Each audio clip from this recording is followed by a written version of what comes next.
For many Americans, the events of the past couple of years can seem utterly unprecedented. Few can remember a time when the country was so dramatically polarized. According to the Reuters news agency, in the year leading up to the 2024 presidential election, there were over 300 acts of political violence in the United States, with another 150 in the first 6 months of 2025. This represents the biggest surge in political violence since the early 1970s. And for the first time in decades, we have witnessed several political assassinations in this country, with people across the political spectrum being targeted. The killing of conservative activist Charlie Kirk yesterday at a college in Utah is just the latest in a series of politically motivated violent acts just in recent months. Investigators say that Vance Belter posed as a police officer and fatally shot former Minnesota House Speaker Melissa Hortman and her husband Mark around 3. A gunman opened fire on a Dallas immigration office, killing 2 detainees and injuring another. A Pennsylvania man is in custody and charged with setting fire to the governor's mansion in Harrisburg early Sunday morning, after the first night of Passover. Many have publicly worried that without some form of intervention, we may be headed toward another civil war. But the last civil war in the United States happened so long ago that for most people it's little more than an abstraction, a unit in high school history class. And when most people do think about the Civil War, they tend to think of it in terms of the South pitted against the North over the issue of slavery, with massive armies fighting each other on now famous battlefields, with names like Gettysburg and Antietam. But 160 years ago, things were incredibly more complicated. There were Southerners who were diametrically opposed to slavery and passionate about maintaining the integrity of the Union. And there were large numbers of Northerners who were extremely unhappy with the call to end slavery and the war that followed. And some of them plotted a massive insurrection with allies in the Confederacy. And there were these radical groups, sort of similar to the Oath Keepers today, or the Proud Boys, called under various names. One of the most famous was Sons of Liberty. Nobody knows how big they are, but they claimed tens of thousands of members. And they will openly start meeting with Confederates to plot a combined assault.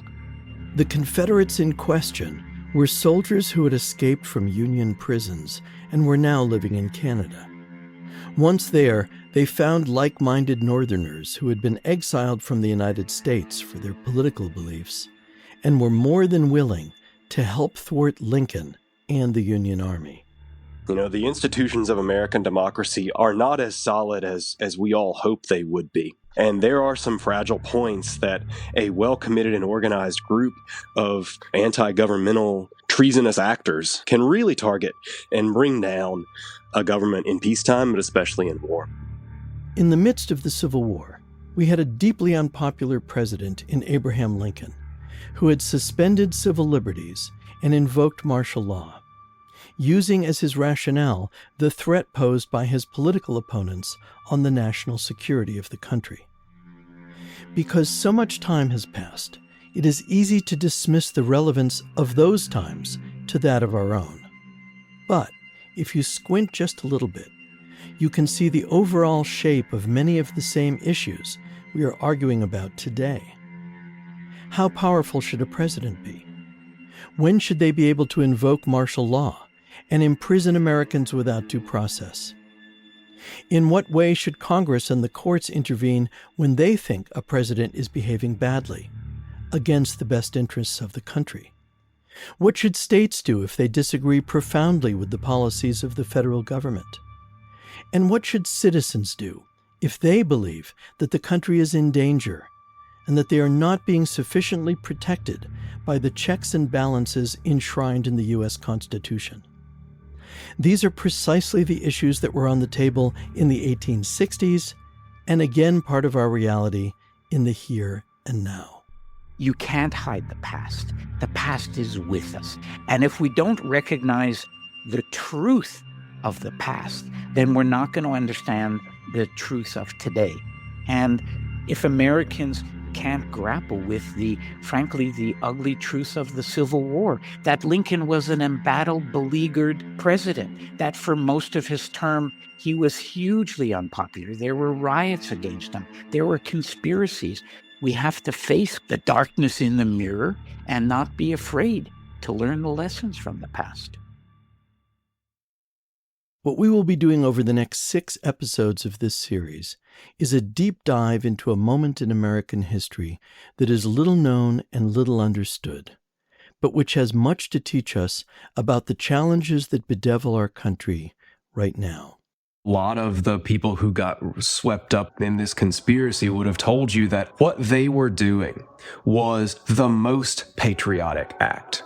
It was the saving of the Republic, the saving of the Constitution, rather than the rejection of it. This is the Copperhead Conspiracy.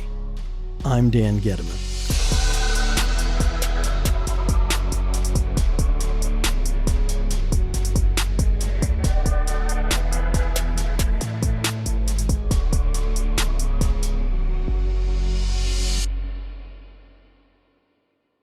The plan that Captain Thomas Hines proposed to President Jefferson Davis in February 1864 was nothing if not audacious.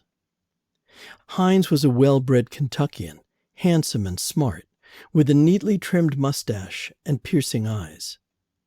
By the age of 25, he was already a seasoned veteran of John Hunt Morgan's cavalry and had masterminded a daring escape from the Ohio Penitentiary for Morgan and his senior officers. What Hines proposed to Davis was that a small force of Confederate soldiers based in Canada should conspire with large groups of Northern Democrats who were angry with the Lincoln government. Together they would storm the state capitals of Ohio, Indiana, and Illinois, remove the governors from power, and take over the states, which would then become allies of the Southern Confederacy. They would also free Confederate soldiers from Northern prisons and arm them with guns and ammunition stolen from state armories. And in this way, the Confederacy would have both the manpower and the political clout to force the Union to cease fighting and allow the South to peacefully coexist as its own nation, a nation where slavery would be forever legal. Davis dismissed Hines' proposal, as it would utilize tactics that he believed chivalrous gentlemen shouldn't use. But 2 months later, a Union officer was killed behind enemy lines.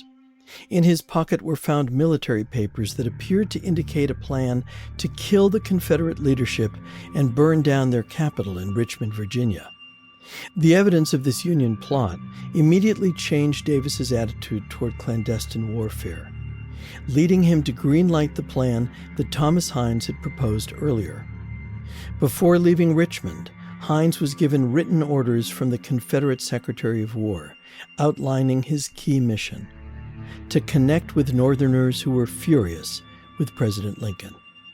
In passing through the United States, you will confer with the leading persons friendly or attached to the cause of the Confederacy, or who may be advocates of peace, and do all in your power to induce our friends to organize and prepare themselves to render such aid as circumstances may allow, on terms consistent always with the independence of the Confederate States. Respectfully, James A. Seton, Secretary of War. The success of Hines' plan would largely depend on him finding a committed force of Northerners willing to take up arms against their own government. And for this, he wouldn't have to look very far. By the summer of 1864, the Civil War had been going on for over 3 years, and hundreds of thousands of Union soldiers had died by then. Many otherwise loyal Northern citizens were tired, worried, and pessimistic about the war effort. Among some members of the Northern Democratic Party, concerns about the war had even escalated to the point that some were willing to use violence to resist what they saw as unconstitutional abuses of power by the Lincoln administration. This was especially true after President Lincoln suspended the writ of habeas corpus, one of the oldest concepts in English common law. In practical terms, this meant that Lincoln had decided that in a time of civil war, many legal norms should be suspended and replaced with martial law. It needs to be said that the Democratic Party of the 1860s was very different from the Democratic Party of today. In many ways, they were more like the present-day Republican Party. They believed in a weak federal government, the primacy of states' rights, and the importance of individual liberty. The peace wing of the Democratic Party were known as Copperheads, partly because they used Liberty Head copper pennies as pins to identify themselves, and partly because they were considered as dangerous as a venomous snake. The Copperheads were a diverse group from varied backgrounds, with different things motivating them to take action against the federal government. The Copperheads fell into 3 different categories. Jennifer Weber is a professor of history at the United States Air Force Academy and author of the book, The Copperheads. Either they were born and grew up in the South, or their parents had emigrated north from a southern state, or they still had family there in the South. The second was immigrants, particularly Catholic immigrants, because they had been vilified both for their religion and for being non-Anglo immigrants by the Know-Nothings in the late 1840s and early 1850s. Many of those Know-Nothings wound up being absorbed into the Republican Party. And so they regarded the Civil War as a Republican war and did not want to have any part in it.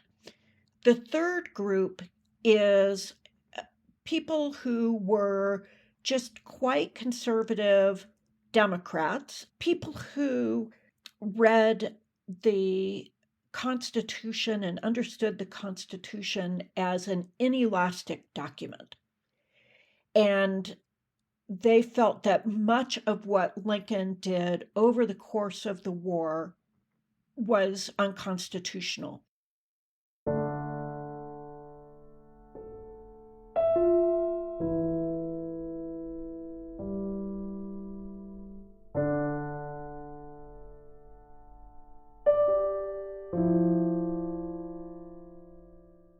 The very existence of the Copperhead movement during the Civil War is something that has largely been left out, or at least minimized, in most of the American history textbooks used in our schools in the past 50 to 75 years.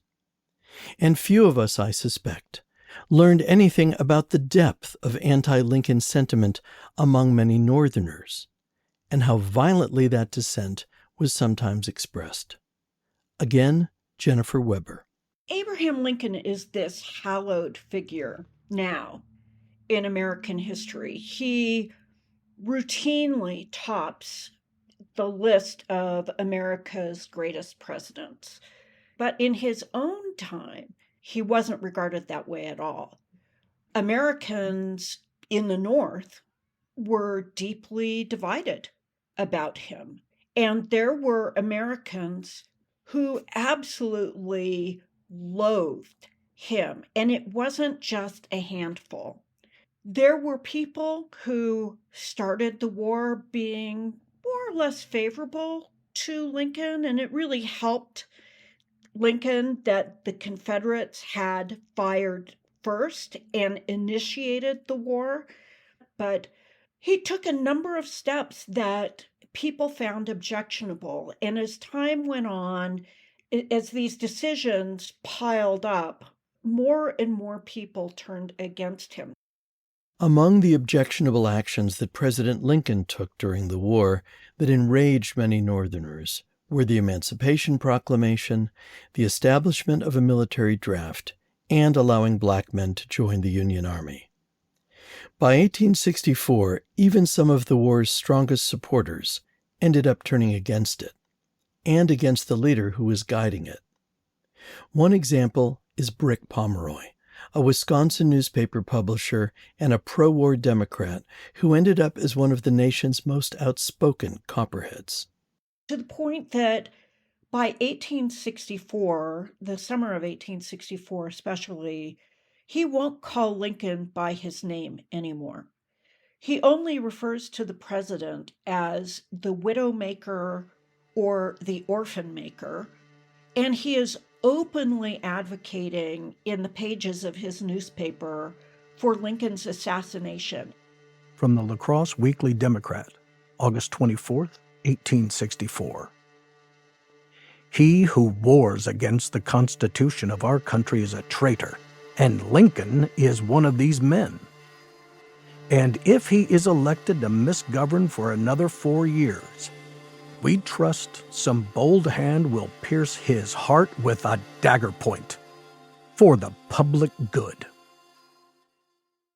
Nowhere was the hatred of Lincoln and the Republican Party stronger than within a particularly radical group of Copperhead Democrats who had organized themselves into secret societies, known first as the Knights of the Golden Circle, then the Order of American Knights, and finally as the Sons of Liberty.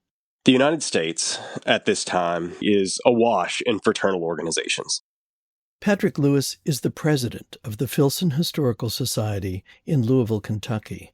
The Knights of the Golden Circle started out a group of private American armies to go into Central and South America and win new lands, conquer new territories from the former Spanish Empire, and bring them into the United States. So, of course, all of these were abject failures and usually involved everybody getting lined up in front of firing squads and shot.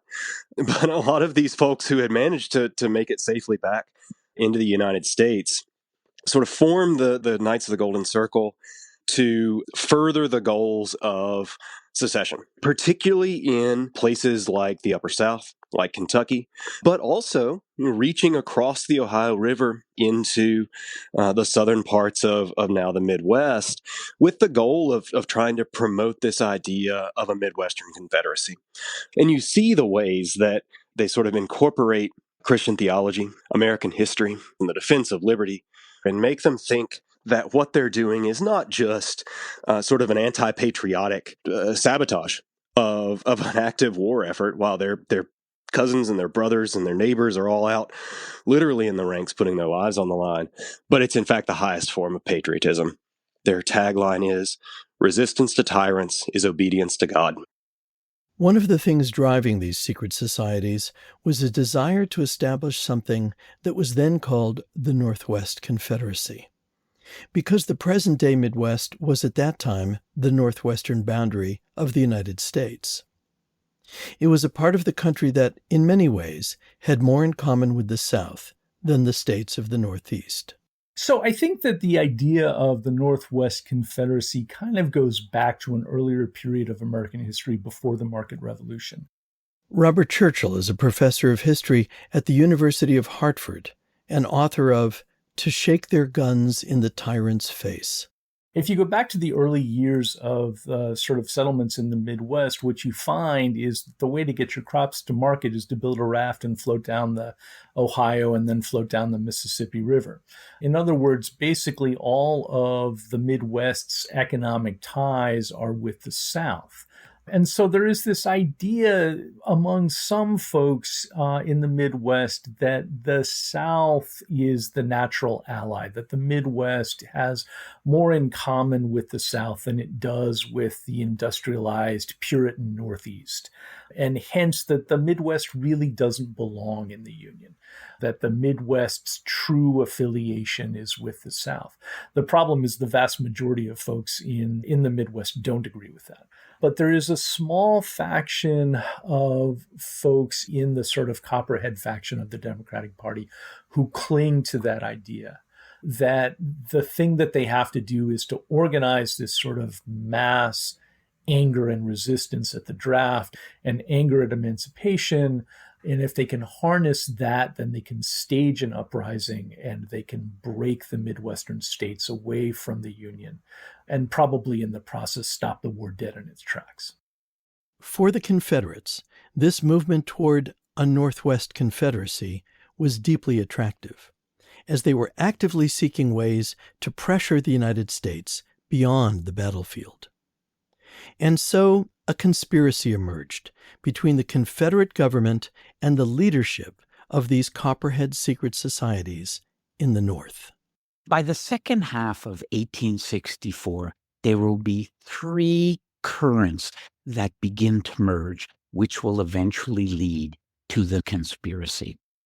Julian Schur is a journalist and the author of The North Star, Canada and the Civil War Plots Against Lincoln.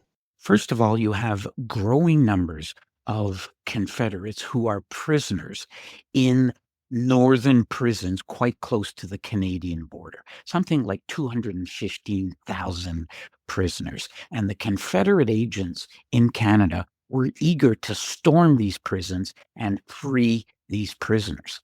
In fact, John Wilkes Booth, his plot to kidnap Lincoln, that was his first idea. His whole idea was to kidnap Lincoln to force the Union to free tens of thousands of Confederate prisoners. The second thing you have is this widespread dissatisfaction in the Northwest states, from Ohio, Michigan, Indiana, Illinois, Missouri.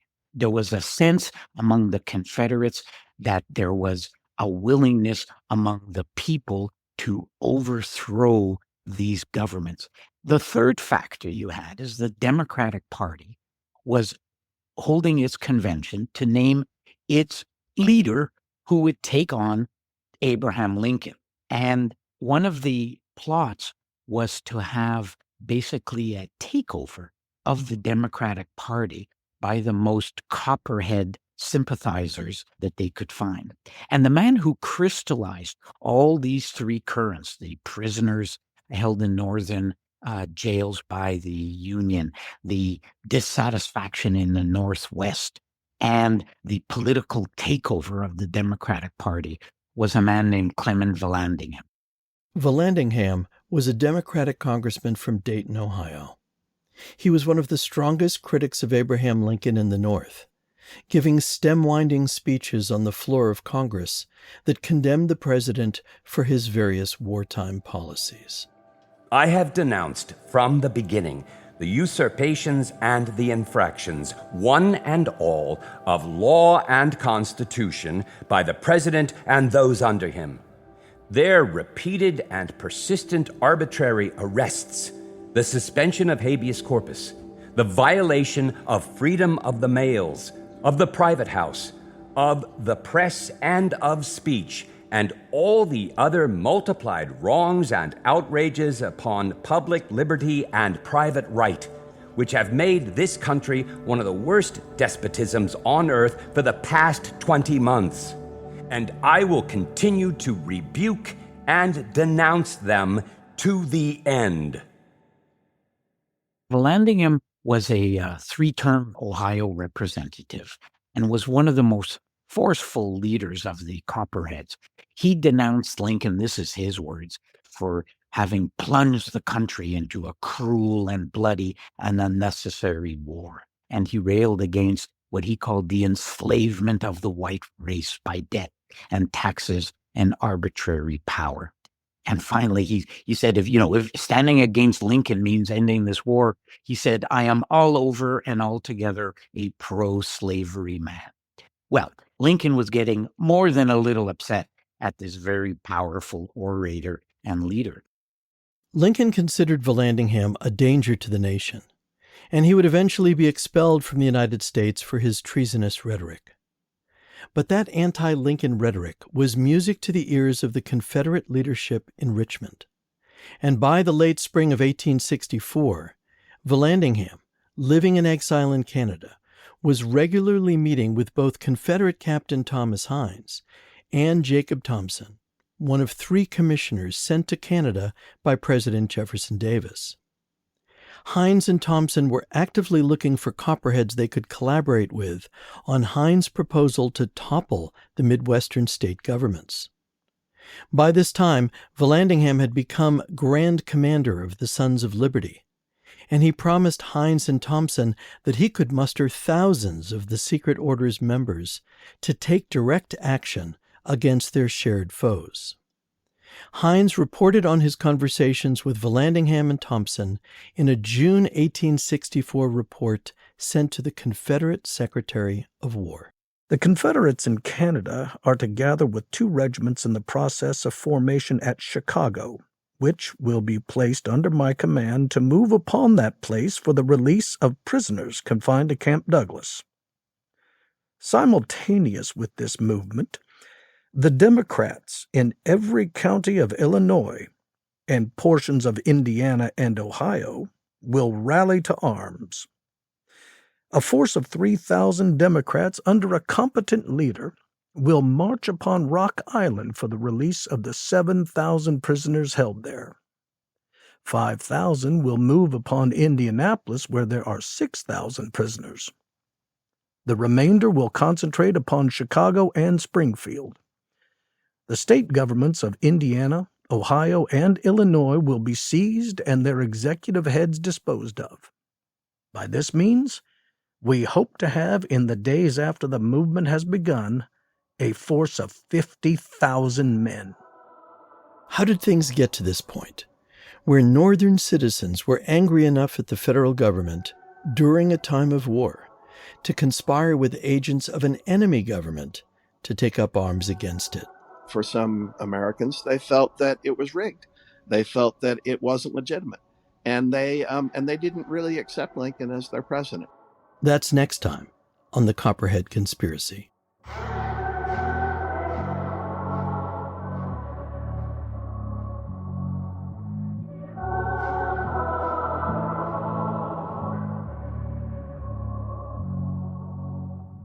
The Copperhead Conspiracy is a production of Reckoning, Inc., with funding and scholarly assistance from Ohio Humanities. It was produced and narrated by me, Dan Gediman. Our historical consultant was Dr. Stephen Rockenbach. Voice actors were Alec Voles and Barrett Cooper.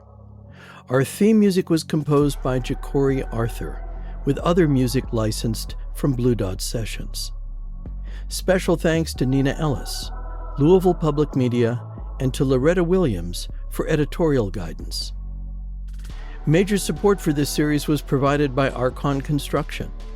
Additional support from Jay and Susan Giles, Doreen Juha Sauer, Lopa Mehrotra, and Douglas and Marissa Brown.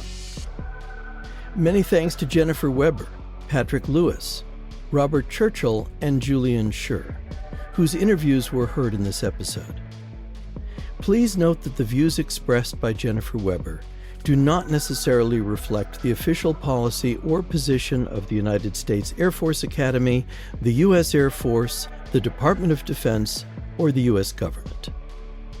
If you would like to support our nonprofit organization and unlock bonus episodes of this series, you can do so at patreon.com/reckoningradio.